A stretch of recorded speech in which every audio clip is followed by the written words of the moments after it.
आज दुनिया भर में फिजियोथेरेपी डे मनाया जा रहा है। ये दिन पूरी दुनिया के फिजियोथेरेपिस्ट के लिए एक मौका है कि फिजियोथेरेपी के बारे में आवाम में शऊर उजागर करें।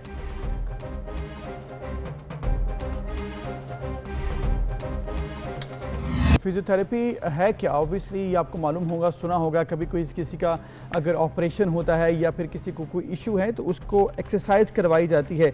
जिस्म को हरकत देने का एक तरीका है और फिजियोथेरेपी से आप बेशुमार बीमारियों का इलाज भी कर सकते हैं। जी हाँ, जिस तरह के अमराज कल्ब है, फिजियोथेरेपी न सिर्फ अमराज कल्ब का शिकार अफराद के लिए फ़ायदेमंद है बल्कि ये अमराज कल्ब से तहफ़्फ़ुज़ भी दे सकती है। फिजियोथेरेपी में जिस्म के मुख्तलिफ हिस्सों की हरकत से दौरान खून तेज़ होता है। इसके अलावा हड्डियों का भुरभुरापन, फिर अगर आपको ब्लैडर का इशू है, बच्चों के निशोनुमा में मुआवन साबित होता है। फिर इसके अलावा सर दर्द, कमर दर्द, ये तमाम जो पेन है अगर आपको जिस्म में, या इसके अलावा अगर आपकी कोई और इश्यूज़ हैं तो उसमें फिजियोथेरेपी जो है वो बहुत एक अच्छा और बेहतर किरदार अदा कर सकती है आपकी सेहत के लिए। Physiotherapy I think it's a medical exercise जो आपकी बॉडी के लिए बहुत ज़्यादा ज़रूरी है, ना सिर्फ फिजिकली बल्कि स्ट्रेस वाइज भी। अगर आप बहुत ज़्यादा टेंशन में हैं तो आपके असाब खिंच जाते हैं, आपके सर में दर्द शुरू हो जाती है। अक्सर औकात आपकी गर्दन और कमर का दर्द ही आपकी पूरी रूटीन और ज़िंदगी को मुतासर करता है। तो ये छोटी छोटी बेसिक चीज़ें हैं जिसकी अवेयरनेस की बहुत ज़्यादा ज़रूरत है। और हम अक्सर ये करते हैं कि खुद से ही कोई वीडियो देख ली या कुछ ट्यूटोरियल देख लिया और उसको फॉलो करना शुरू कर दिया। तो हम आज ये अवेयरनेस पैदा करना चाहते हैं कि वो कितना डेंजरस हो सकता है आपके लिए। दूसरा, कुछ डिफरेंट पोस्चर्स होते हैं जिनकी वजह से हमें ये कॉमन पेन्स बहुत ज़्यादा होती हैं। फॉर एग्जाम्पल सर दर्द, कमर दर्द, गर्दन में दर्द, पूरे जिस्म में दर्द, मसल कोई पुल हो जाता है। तो उससे कैसे बचा जा सकता है और क्या क्या गलतियां हैं जो हम आम रूटीन में करते हैं, इस पर हम बात करेंगे। और आज हमारे साथ फिजियोथेरेपिस्ट डॉक्टर अलीम लियाकत मौजूद हैं जो कि स्पेशलिटी है उनकी स्पाइनल मैनुअल थेरेपिस्ट, और मैनुअल कॉन्सेप्ट ऑस्ट्रेलिया से उन्होंने ये ट्रेनिंग हासिल की है। अस्सलाम वालेकुम डॉक्टर साहब। जी वालेकुम सलाम। Thank you so much for being with us. आज फिजियोथेरेपी डे सेलिब्रेट किया जा रहा है। सबसे पहले तो बताइएगा क्या कहना चाहेंगे आप इस दिन की मुनासिबत से? फिजियोथेरेपी की डे हमें मनाने का मकसद बेसिकली लोगों में अवेयरनेस पैदा करना है कि फिजियोथेरेपी क्या है और इससे हम कैसे इलाज करते हैं और कौन कौन सी ऐसी चीज़ें हैं जिसको आप एक्सरसाइजेस के थ्रू बेहतर कर सकते हैं। आपको अपना अच्छा पोस्चर कैसे रखना है, आपको काम कैसे करना है, ये सब चीज़ें हम इस दिन में लोगों को बताते हैं। बेसिकली अवेयरनेस दी जाती है।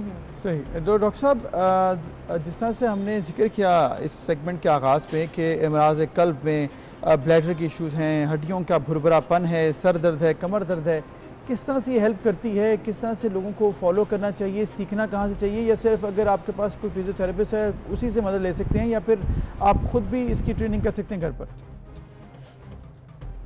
देखिए, बेसिकली आजकल जो लो बैक पेन है बहुत कॉमन हो गया। 80% हमारी population low back pain suffer कर रही है in their lifestyle, in their whole life. और जो हमारा नेक पेन है, 90% पॉपुलेशन नेक पेन को सफ़र कर रही है। अब नेक पेन जो हमारा ज़्यादा हो रहा है बेसिकली स्ट्रेस से हो रहा है और हमारे जो वर्किंग पोस्चर है उससे हो रहा है।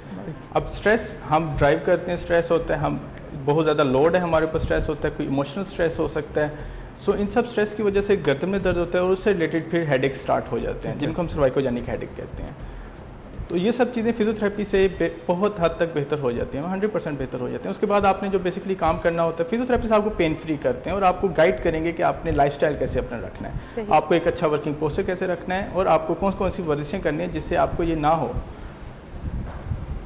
ठीक, तो फिर थोड़ा सा गाइड कीजिएगा हमारे नाजरीन के लिए भी, कौन कौन से पोस्चर्स हैं जिन पर फोकस करने की ज़रूरत है इन जनरल।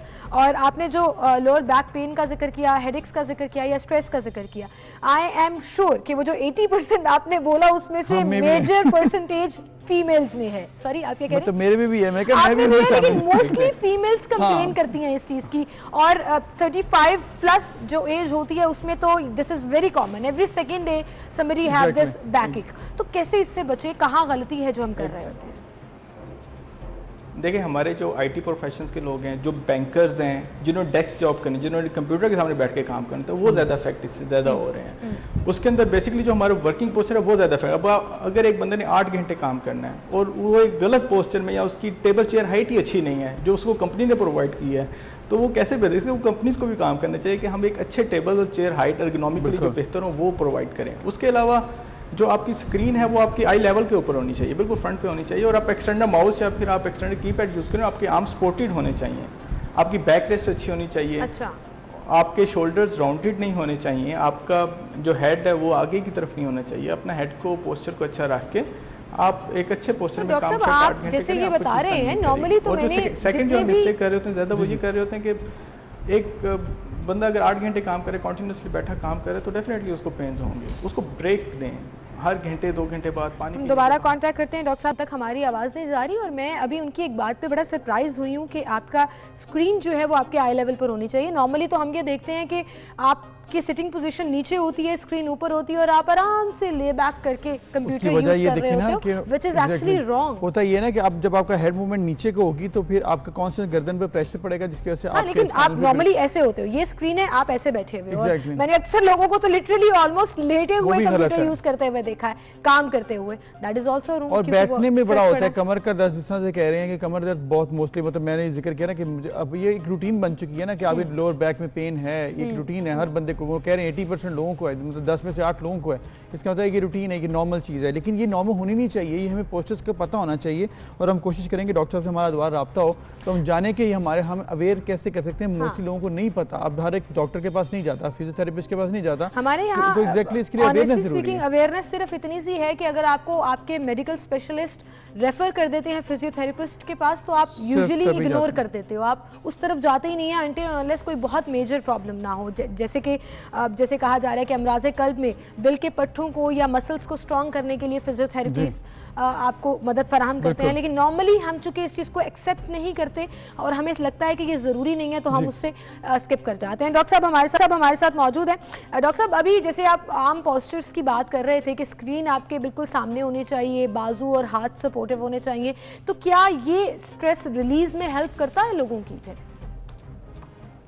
डेफिनेटली, लेकिन स्ट्रेस से जो मेन जो मसल पेन स्टार्ट होते हैं वो आपके पोस्चर की वजह से। स्ट्रेस में हमारा पोस्चर ही स्ट्रेस वाला पोस्चर बनता है, हमारी फॉरवर्ड आगे हो जाता है। हम मतलब स्ट्रेस एक जितना ड्राइविंग हम करते हैं उसके अंदर बड़ा इंपॉर्टेंट, जो लोग ज़्यादा ड्राइव करते हैं अगर वो हेडरेस्ट प्रॉपर यूज़ करें और अपने शोल्डर्स पीछे रखें तो उनका काफ़ी हद तक स्ट्रेस कम हो जाता है। अपनी सीट बेशक आगे कर लें, लेकिन हेड रेस्ट और बैक जो सीट है उसको आप लाजमी यूज़ करें, बैक रेस्ट। सही। डॉक्टर साहब, आपने जिस तरह जिक्र किया है कि ये तमाम पोस्चर जो है बड़े इंपॉर्टेंट हैं, इसके अलावा जब किसी का ऑपरेशन होता है तो ये बड़ा कहा जाता है कि फिजियोथेरेपी के पास जाना हड्डियों के लिए, वो कितना ज़रूरी है कि कितनी देर तक करते रहना चाहिए? कि अगर ऐसा अगर आपको इशू है नीज़ में या फिर वैसे कहीं पे हड्डी का कोई इशू हो तो कितनी देर तक रूटीन में फिजियोथेरेपी कराते रहने चाहिए अगर आपका कोई ऑपरेट हुआ या प्रोसीजर हुआ?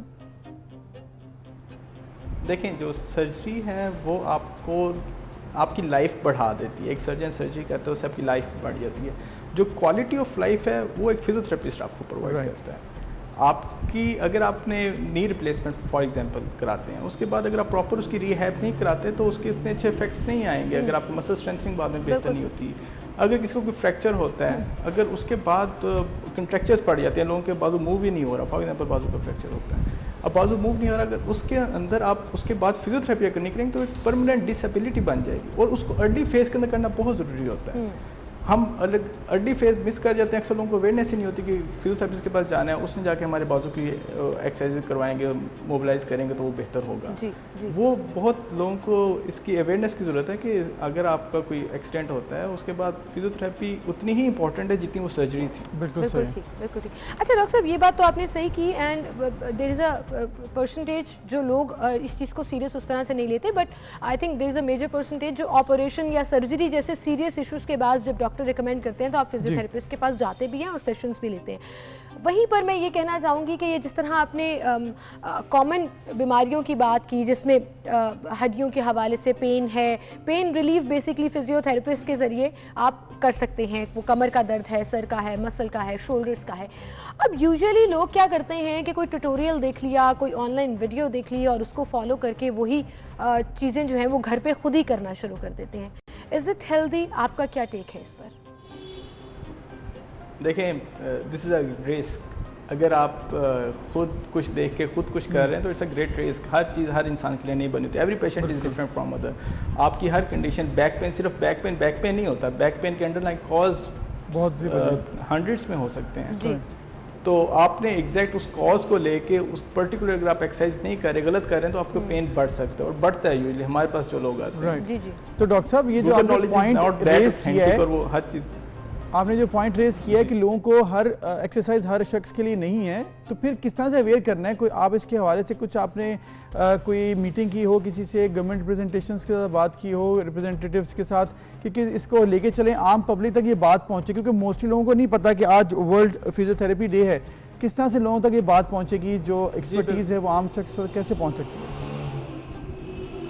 देखिए हमारा काम ही ये है, हम आज के डे मना रहे वर्ल्ड फिजियोथेरेपी डे, इसमें हम लोगों को अवेयरनेस देते हैं। हम सेशंस करते हैं, डिफरेंट स्कूल्स में जाते हैं, बच्चों के पोस्टर के हवाले से उनको बताते हैं। ये सारी पॉइंट्स हम वहाँ पे रेज करते हैं। हम डिफरेंट आईटी कंपनीज़ के अंदर जाके लेक्चर्स देते हैं कि किस तरह उन्होंने अच्छा पोस्टर रखना है। अगर उनको कोई मसला होता है डायरेक्टली अपने जो करीबी फिजियोथेरेपिस्ट है या फिर आप अपने साथ एंगेज, हर स्पोर्ट्स मैन तो रखता ही है, आम बंदे को भी, क्योंकि आजकल ये मसले इतने ज़्यादा हो गए, आपको एक रखना चाहिए जिसको आपकी पूरी हिस्ट्री पता हो और वो आपको अपने साथ लेकर चले। बिल्कुल सही। और डॉक्टर साहब, इसमें खुशाइंद ये भी है कि तेज़ी से मकबूल होता हुआ शोबा बनता जा रहा है पाकिस्तान में, और फिर 5 साल डिग्री प्रोग्राम भी अनाउंस कर दिया गया है। और आप देखिए कि MBBS और BDCM के बाद, BDS के बाद तीसरा मकबूल तरीन मेडिकल का ये शोबा बन गया। तो दैट मीन्स कि एक तो लोगों में अवेयरनेस आ रही है, और दूसरा जब लोग एक चीज़ की डिमांड करते हैं तो वहीं से फिर एक प्रेशर बिल्टअप होना शुरू हो जाता है कि हमारे पास प्रॉपरली ट्रेंड फिजियोथेरेपिस्ट भी होने चाहिए ताकि वो लोगों को सर्विसेज प्रोवाइड कर सकें। Well, thank you so much doctor साहब फॉर बीइंग विद अस। और हमने आई थिंक